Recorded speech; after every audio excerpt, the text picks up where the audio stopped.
In this video, I'm going to teach you how to play Counter-Strike Global Offensive multiplayer on LAN. It's a very quick and easy process, so make sure to follow along.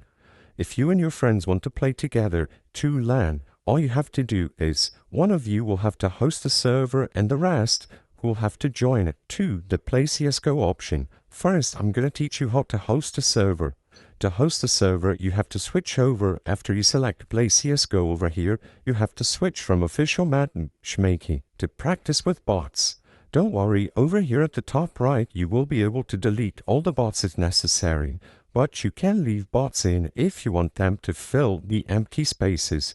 Regardless, choose the option that you want to use. I'm just going to go with no bots and start hosting the server. Alternatively, you can also open up the console and simply type map DE and then the name of the map.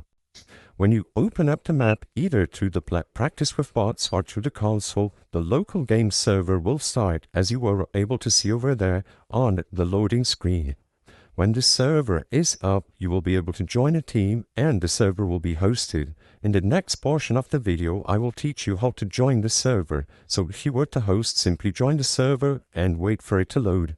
Now, for the other people joining the server, what they have to do is select Play CSGO once again, change it from Practice with Bots to Community Server Browser. They might get this warning, read this and then select OK.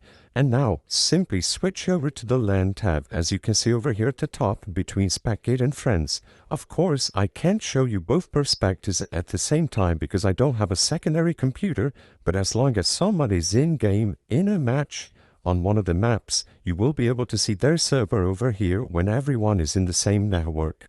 I hope I was able to help you on how to play Counter-Strike Global Offensive multiplayer on LAN.